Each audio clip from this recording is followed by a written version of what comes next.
makes most women start a business? Is it passion, money, or freedom? Welcome to Female Founders, the podcast that takes you behind the scene with women who are founders and CEOs to help you start and scale a successful business of your own. I am your host, Nicole and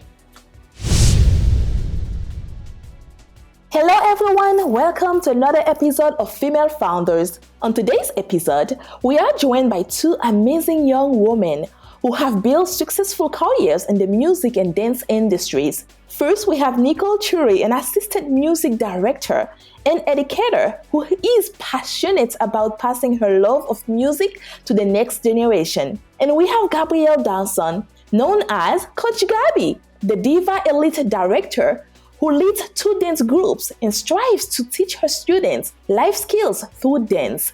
These two ladies are a part of the Sounds of Success community marching band of Riviera Beach, also known as SOS. The group is preparing to take 100 young boys and girls to perform at London Band Week 2023 this June in London. SOS is the only community marching band in the United States invited to perform at London Band Week 2023, and they need our help financially to make this trip. Let's go have a conversation with Nicole and Coach Gaby to learn more about the band and how we can support the band.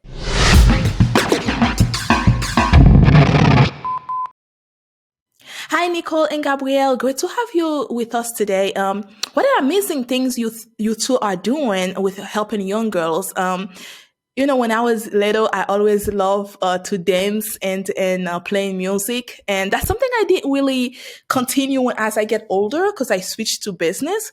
But it's great to see that young girls are getting support from other women because we need that support. So Nicole, you have love for music and assist the Sounds of Success community merchant band, also known as SOS. Can you tell us about the SOS band?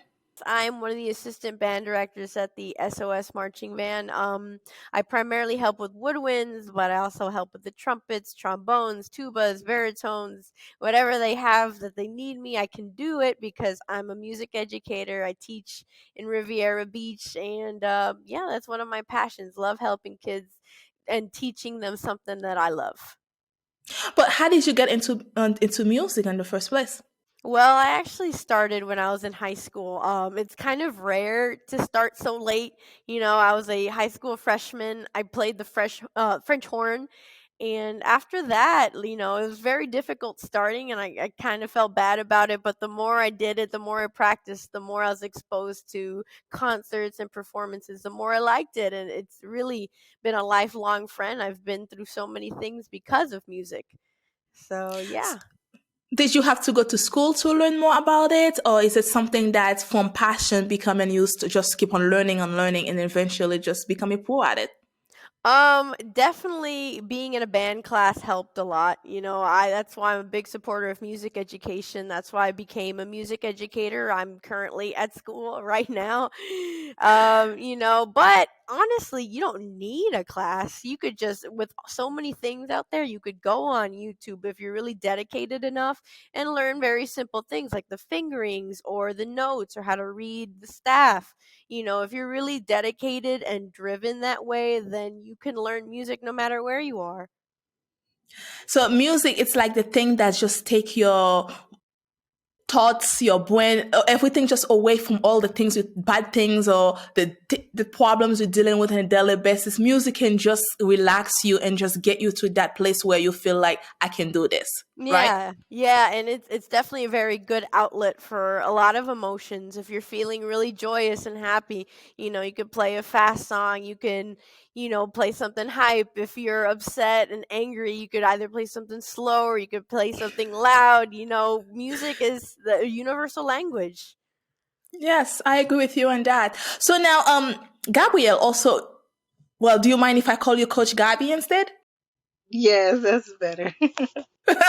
So how did you get into dancing? Well, like most kids, I started young, dancing everywhere. I did different teams and stuff, but I didn't get on a constant team until like high school. And then after high school, I just started my own group, which I ended up combining with SOS, and now we partner and work together. You started your own group. Yes. I started with Wow. about 15 girls in my living room. And then it was just like becoming a lot. So, last year I came to them and I was like, hey, I got these little girls. They're fire. Let's try to collab. And then it just took off from there. So it's kind of like you have that business entrepreneur fire inside you. Right. Yeah. I'm just working on it. So now, what do you do with SOS? Right now, I'm currently the coach for the baby dancing divas and then also for the Fabulous Flyers, which is our flag corps. Can you collaborate a little bit more when you said about the fire, because some of us, we don't really know what all these things about. Like, we like, oh, okay. Well, when I say fire, I mean like hot. It makes it hot. So it's like, it's more popular. But as far as SOS, I teach the babies dancing. It's like majorette style dancing and then also flag for the bigger girls who are in middle school and high school. Okay. So what kind of dance is that really? We're talking about hip hop here. We're talking about slow dance. It has a little swag of hip hop, but it's more majorette HBCU style. So how do you see the kids reacted to it?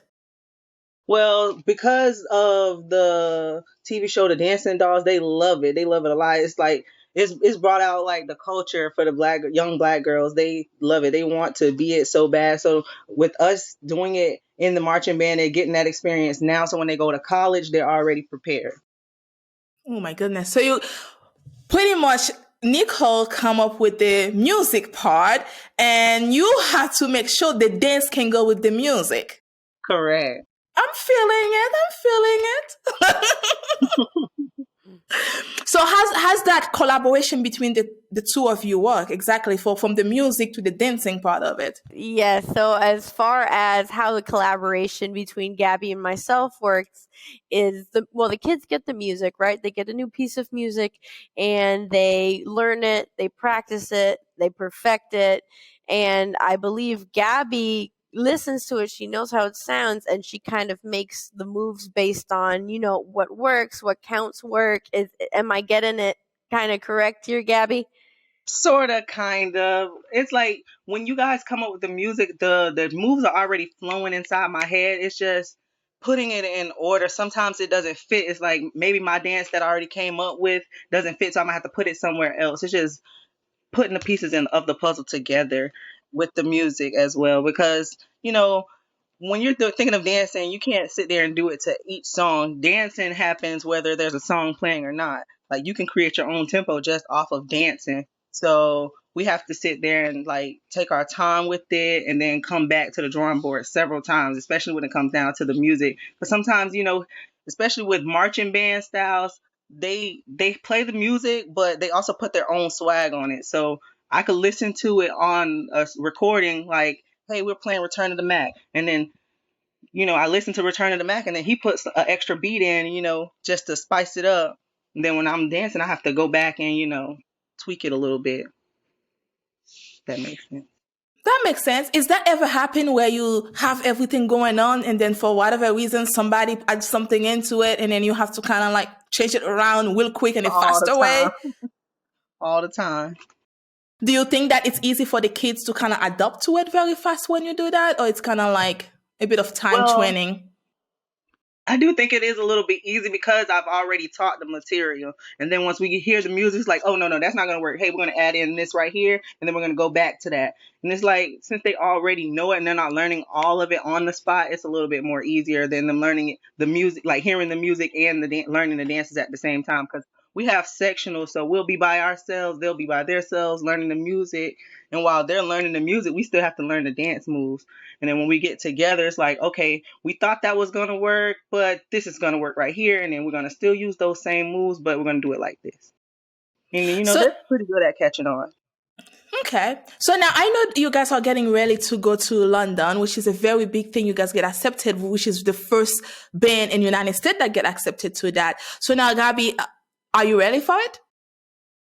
It's a big trip. I'm ready, but I'm a little nervous. I'm a little nervous for the flight, actually. Yeah, but also there's a lot of dancing because it's a competition. So there's a lot of dancing into it, a lot of. Well, That part the of it. style makes me nervous. Not the fact that it's going to be a lot, because these kids are put to the test every single day.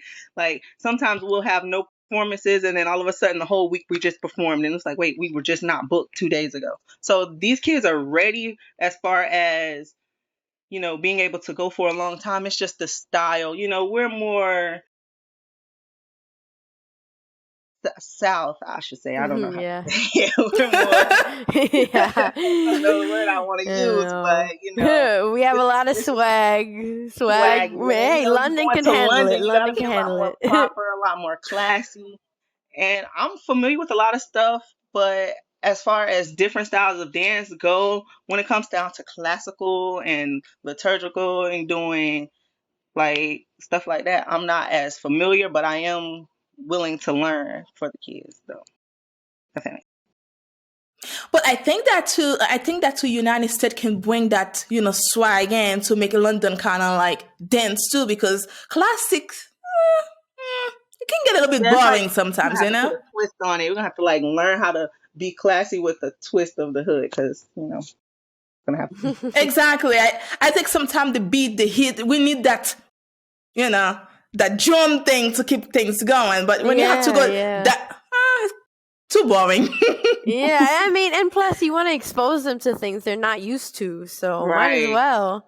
And when we go over there, we're gonna learn a lot of new stuff. So when they see us, they have to learn our culture. So this is Hmm. how it's gonna Yes. be. Yes, exactly. Something new for them and something new for you. So both teams everyone will be learning something new, but I'm pretty sure your dance will be in the next move the next time you watch it on TV.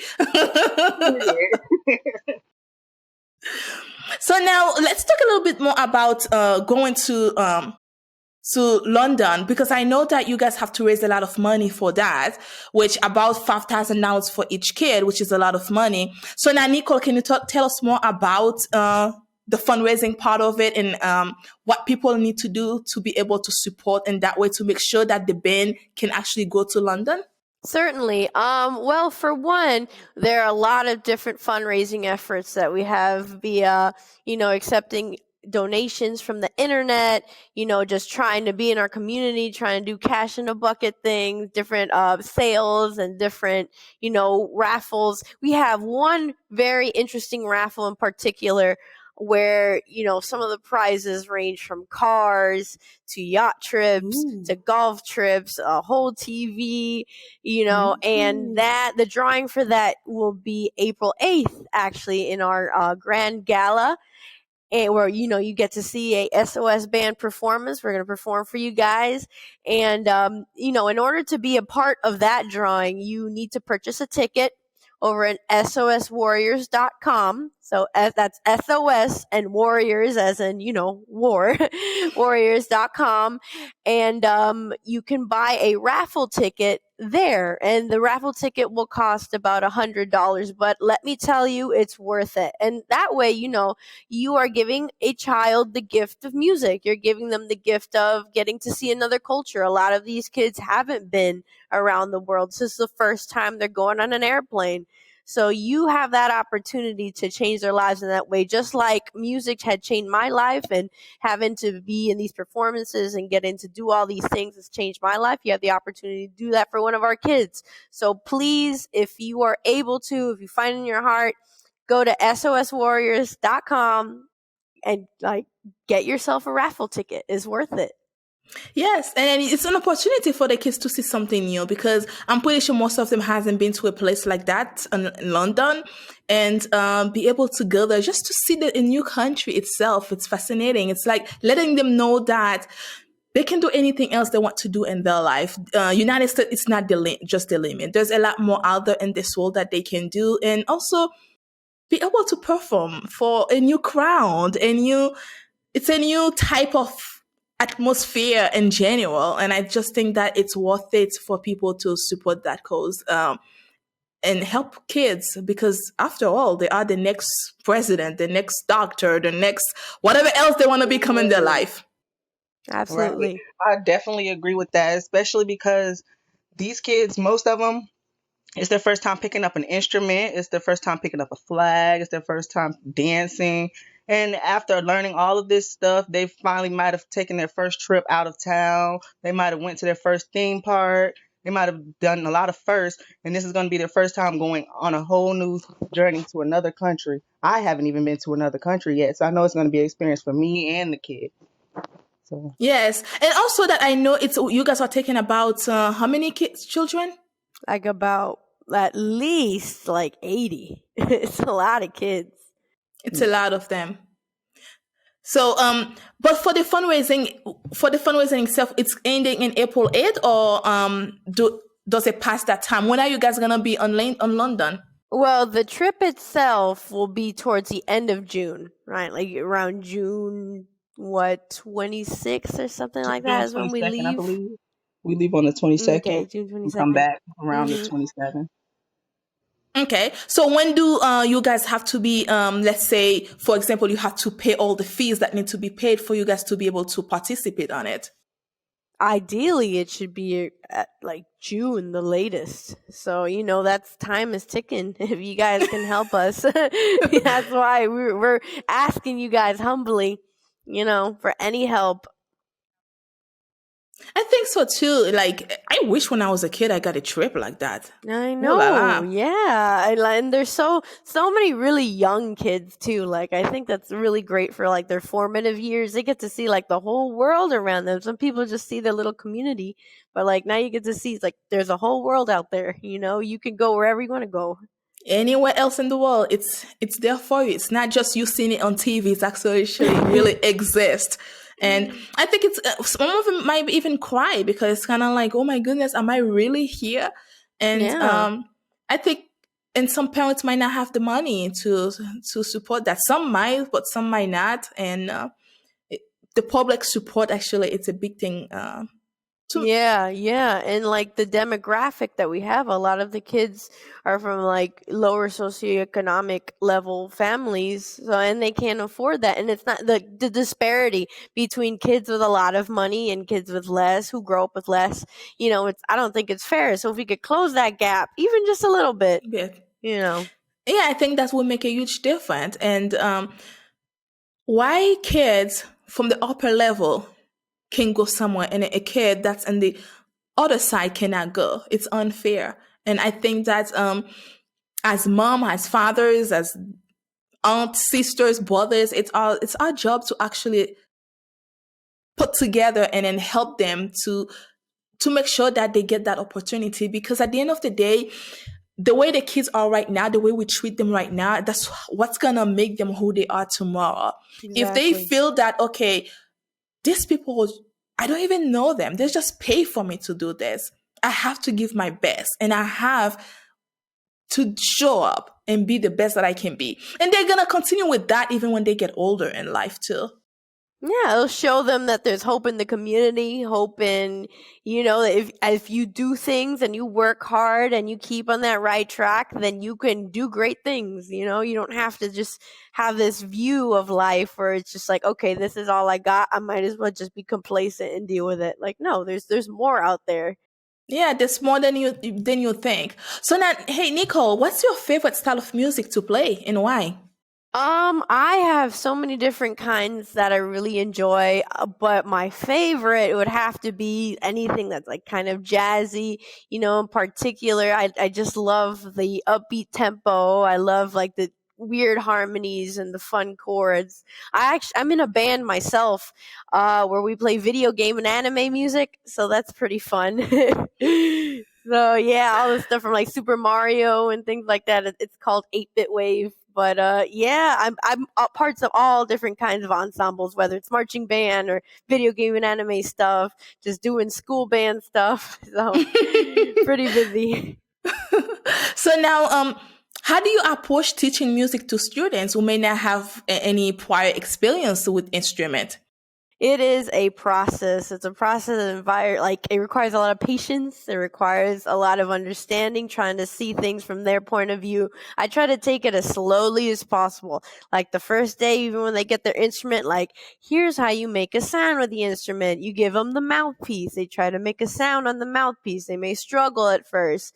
Then you teach them how to hold the instrument and how their fingers go on the instrument, and try to have them make their first sound with everything put together. And it's like a process. You play this note, then you play the next note. And then after a while, after you have that foundation, you build it up from there, right? With different kinds of music, different kinds of rhythms, different kinds of concepts that they may have not seen before. But you always need that foundation. You can't go anywhere. But do you find it difficult?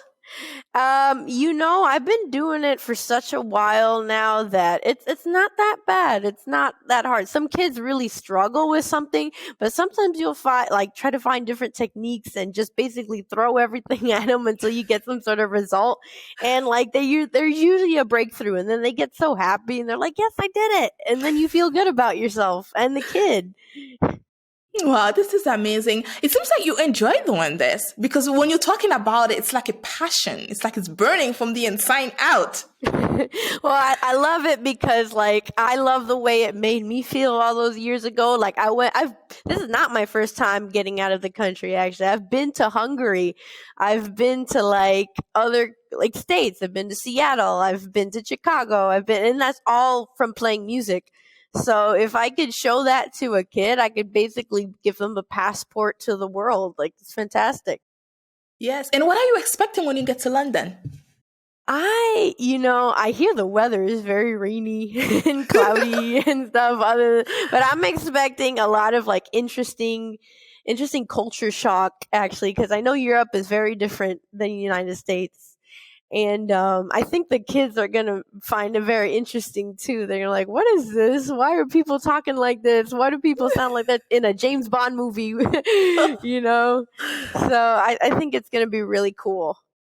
Yeah, I think so, too. Oh, but I think also, too, that it's going to be, I think it's the dance part. But one thing, is it going to be live? Can somebody actually watch this live? Or is it going to be pre-recorded and they can watch it later?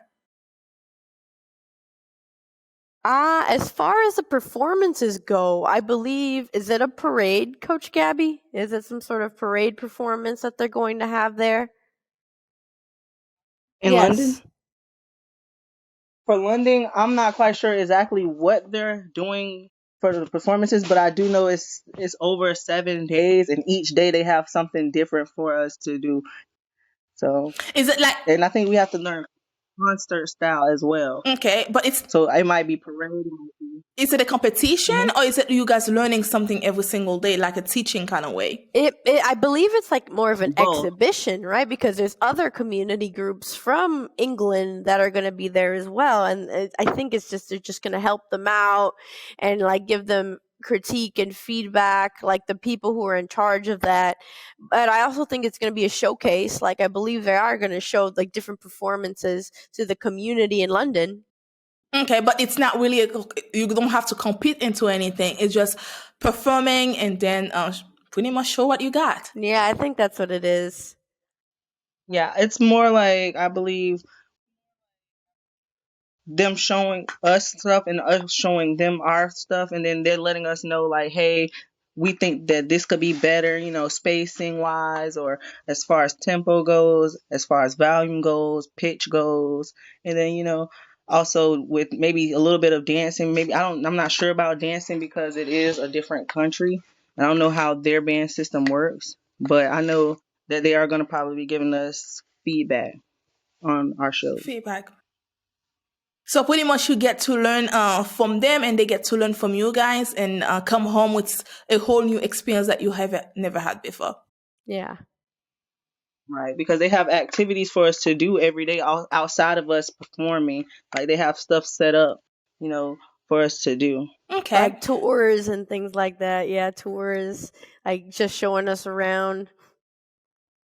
Wow, that's going to be fun. So you actually you get to see the whole London. Mm-hmm. So are you guys taking application for new dancers? Oh yeah, we're always taking new people. Actually, we are, and Honestly. new instrument players, everything. The whole band is So accepting now new I'm members. about to apply so I can go to London and dance, shake my booty. So Nicole, I know that you've been teaching music for a long time. What advice do you give to young women who are interested into music?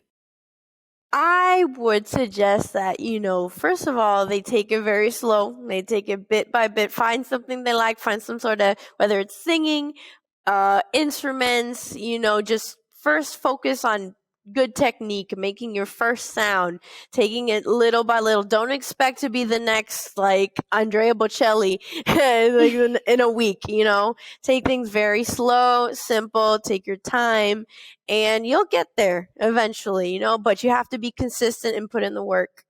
Okay. And Coach Gaby, what do you think? What advice would you have for them if they want to get into dancing?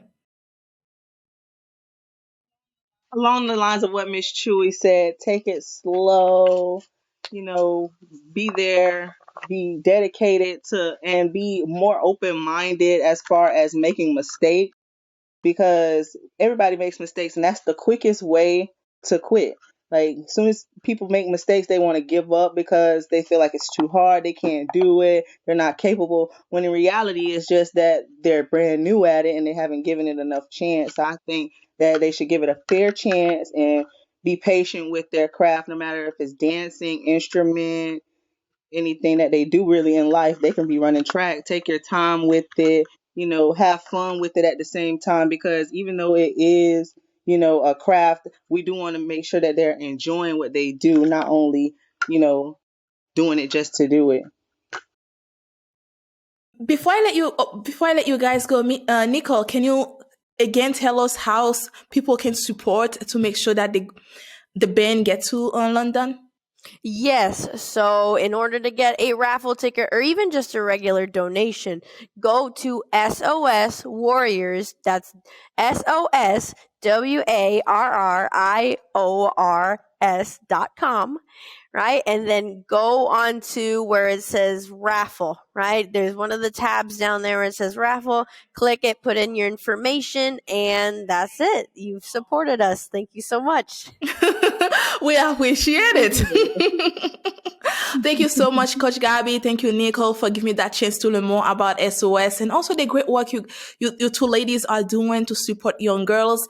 And be patient with them. I know, because when I was a young girl, I was out there. God knows where I was, but it's hard. It's hard. It's not easy because sometimes we don't want to listen. We want to do things our way. We watch Beyonce shaking the booty that way. We want to shake the booty that way instead. So be patient with us because we are coping at this time. We are learning and we are coping what other people are doing.